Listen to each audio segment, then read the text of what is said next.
Hi, my name is Jordan Morrow, and I'm the global head of data literacy for Click. And it's no secret the world is flooded with data, and organizations are trying to capitalize on it. In fact, one of the key terms in this industry right now, and has been for a while, is the term data driven. What does that truly mean? How do we as an organization be truly data driven?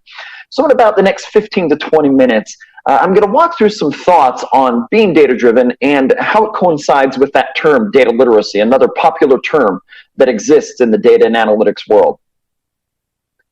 Now, when we think about data and analytics, we have to think about taking data to that next level, right? Data just sits there. It's raw data. We have to free it. We have to find it. Once we free it, we have to be able to find it. Do we have the right systems and data in place to find the data? Then do we have the tools and technology to understand it from the analytics or to find insight? And then finally, we have this ability of the human element, which is data literacy. Can we find it, understand it, and then make action with it? Can we do something with it? Take informed action. Looking at this from this active intelligence sort of mindset where we're moving along a spectrum, allowing us to take the data that we are not only producing and receiving and maybe paying a lot of money for, but we want that to transfer into something. We want that to become powerful for us. Now, we need to be able to do, if we're going to truly be data-driven, we have to do business at the speed of data. These old processes that can be clunky or harder to utilize and harder to put in place around being able to put in an effectual way, active intelligence, updated at the right time, etc. There's traditional BI and old way of doing things. We need to put it into an active motion. This is that whole thing again. Data sits there. Can we free it so it's at real time, real speed? The world that we live in, it is no secret, moves quickly, that data moves quickly, that things move quickly. Being able to action it quickly matters. Now, with data as the foundation of the new economy, one thing that is certain that we have to understand is data is just data. Without analytics, it could be just expensive. A friend and colleague of mine, Donald Farmer, basically says that data is just an expensive cost center without analytics. We need to understand it. We need to use analytics to take that data and, as it says here, transform it into insight. And that insight helps us drive action, right? Insight can help us make a decision. And that should be one of the key goals of everything that we do with data, is moving it forward, right? Putting it in place, and so that it's not just sitting there and costing our organization a lot of money. Now, some key questions to be asking yourself with regards to data. One of them is absolutely, do you trust it? Maybe more importantly, do your employees trust it?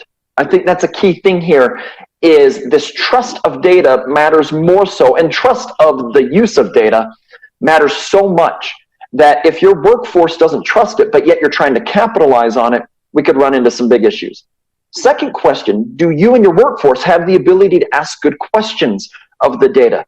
Do we have this ability to put it in front of us and say, I'm going to ask this to find the insight so I can make a decision?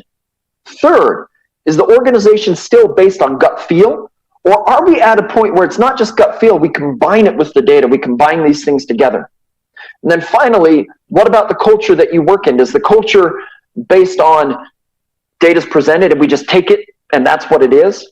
Or are we actually challenging it? Are we iterating on it? Are we doing the things that are necessary to put it in front of us and make a smarter decision? I think that's key. I think that far too often, a data visualization, a report, a KPI, a dashboard is presented to a workforce. And to be truly data-driven, we should be challenging, we should be questioning, we should be digging in. A lot of times it's the reverse. Oh, there's a dashboard in front of me. I'm just going to take it as it is, move on. We need to create the culture where it is truly a data-driven culture, where we're taking the raw, bringing it to active intelligence involves the cultural aspect a lot. Now, where are organizations today when it comes to data literacy itself? Right? And data literacy, that ability for an individual to comfortably and confidently consume data into insight and action. On the left, you'll see this study that we conducted. Despite 92% of business decision makers saying that it's important for employees to be data literate, only 17% are saying or actually encourage or strongly encouraging something to happen. So we have this weird paradigm, a weird paradox, if you will, where almost 100% are saying, yeah, this matters. Less than 1 in 5 are strongly encouraging their workforce to do something about it. So to truly be data-driven, this is why data literacy matters so much. To truly be data-driven, your organization and the workforce have to be confident and comfortable in using data. If they are not, how can we say we're data-driven, where we're using data to drive solutions and make things happen? Now, one of the things we have to understand is the skills gap that is out there. Right? We conducted a study a little bit ago to help us understand the skills gap. We found that it's quite large. Right? 1 in 4 decision makers are confident in their data literacy skill set. 1 in 3 are confident at the C level. And of the entry level, it's about 1 in 5, or that younger generation. Overall, the number that we saw was about 20%, or 1 in 5 people were confident in their data literacy skills. If we are lacking those data literacy skills as an organization, how can we confidently say to ourselves, we are data-driven? How can we even evolve our culture to be data-driven if the workforce is not comfortable using data? This is a key to all of this. This matters so much. Here's a simple example that I extrapolate, and I understand it's simple, but let's say your organization has invested in 10,000 licenses of Click or any other BI tool that's out there. And if only 1 in 5 are confident, that would mean, a simplification, 2,000 of the 10,000 licenses are being used effectively. 8,000 could be sitting there unused or ineffective. Now imagine if we could close that gap to 40, 50, 60%. Not necessarily saying 100 where it's the ideal picture, but we're working towards a culture. We're working to this transformation of truly being data-driven so that these investments that we are making are actually effective, so that these investments that we're using are actually producing results. And if we could do those things, if we could upskill a workforce in data literacy, we can look at becoming more data-driven. But why are we seeing the gap? To me, in a lot of cases, if we could understand a root cause, like a root cause analysis, it's easier for us to find the right solution. For us, when we think about it, what could be causing this skills gap? Well, one, data production, right? It's predicted by 2025, there will be 175 zettabytes worth of data on the annual data sphere. 175 zettabytes. A zettabyte has 21 zeros. So put 175, 21 zeros after it. Data production is off the charts. At the same time, what about the education of people? Was it moving that quickly so that everybody was empowered and upskilled for this data flood, if you will? No, of course not. Or I should say, probably not, of course, right? The reality is, this goes along with the second bullet on here. The democratization of data, which, by the way, is what every organization should be doing. Every organization should democratize data and put it into the hands of the masses. Unfortunately, the masses don't have a background in data and analytics, mathematics, statistics. That's not what they've trained for. And so when we put it in their hands, it could be intimidating, overwhelming. There could be fear. There could be so many things driving their thought processes that they don't want to use it. So we have to improve and upskill them. That's also a very common term that we hear in the data and analytics world. The third thing on here is the digital transformation. Digital transformation is a big deal, where everything is digitizing. So as that is happening, organizations are transforming, they're shifting, they're becoming more quote unquote data driven from the sense that everything's digital maybe, or producing more data. We have to close the human element, which is data literacy. We have to close that gap so that people can be skilled to produce insight or to produce on the data investments that are happening. Now, I keep talking about data literacy. So what does it mean? From a definitional perspective, data literacy is the ability to read, work with, analyze, and then communicate with data.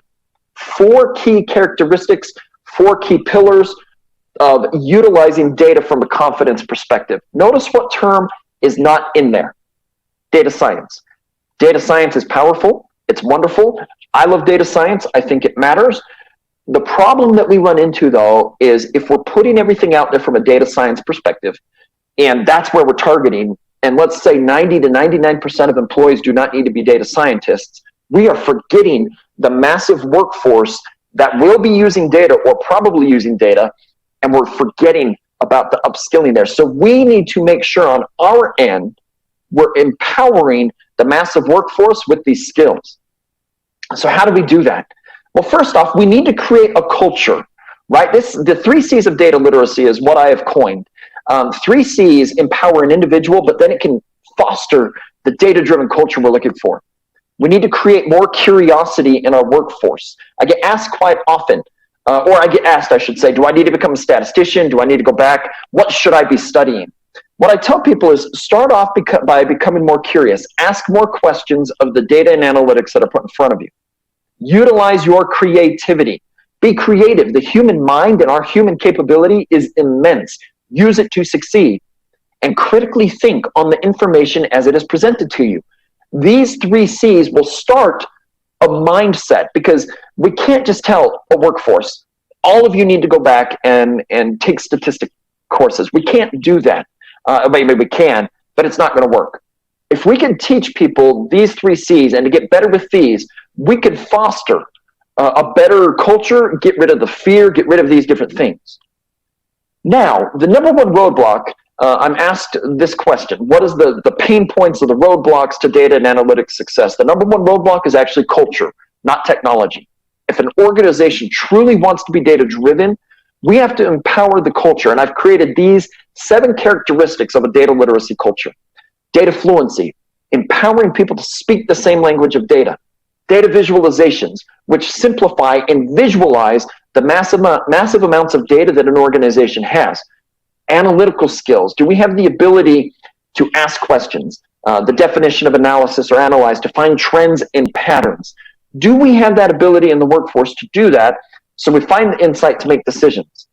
Learning. If most people aren't going to school for backgrounds in data and analytics, we have to empower them with learning, but not necessarily technical learning. It could be different types of learning within data literacy. Statistical methodologies. What statistics do we have in the organization? Not everyone needs to be a data scientist, but somewhere in the organization, we should have a few people who do data science things. And then when you have data fluency throughout the organization, people can communicate. Mentoring. Do we have people in place to mentor others when they have these skills? And then finally, data storytelling. This ability to communicate effectively utilizing data. This is one of those fast-growing fields within data and analytics where we have to build communication skills effectively, so that people, when they find something in the analysis, or they're running a large analysis, or they have a dashboard in place, they're sitting there with a good answer. And then they're able to communicate it. We don't want to lose things in the communication process because people don't know what to say. Now, for me, this came from these 5 steps in a paper that was a joint venture between Click and Accenture. 5 steps to building like a data-informed workforce. You could also look at it and say 5 steps to building a data-driven organization. Set your data and outcome expectations. What are you actually trying to accomplish with data? If people don't know that, how can we be data-driven? So first, start with your data and outcome expectations. The second step is to create a strategy to achieve those goals that you just set in step 1. And if you think about it, a tool, I'll be very clear on this, a tool is not a strategy. A tool is an enabler of a strategy. So you can't just say, I invested in Click or any other software and say, that's my strategy. No, say my desired outcome is this, my strategy to achieve it is this, and then third, arm your employees with the necessary tools for data-informed working. That's where these tools come into play. They're enablers. They're here to help the organization succeed. Number 4, if you want to build a data-informed, data-driven organization, close the data literacy skills gap. Help people get more comfortable with data. And step 5, create a culture where it's data-informed decision-making. It's not data or gut feel away from each other. It's the combination of these things that empower the organization to succeed. And if we can put those things together and create a culture where organizations are comfortable, individuals are comfortable finding insight, making decisions, driving these things forward, we have the ability to hopefully at that point help drive a data-driven culture, which will then drive a data-driven organization. So with that, and in this short time, I thank you for your time and the opportunity just to share a few thoughts. The last parting things that I'll share is connect with me. I'm on LinkedIn, Twitter, and Instagram. Instagram's Chief Nerd Officer. That's a nickname someone gave me in the industry. LinkedIn is just under my name, Jordan Morrow. Twitter is at Jordan_C_Morrow. I'm talking about this topic all the time. I help organizations all over the world do this. Visit my website, click.com/data literacy. Get in touch with us if you're trying to become a data-driven organization. We have a lot of resources, some free, some not, that can help organizations succeed. With that, I'll just say thank you. Thank you for your time. Thank you for the opportunity to share these thoughts. I appreciate it.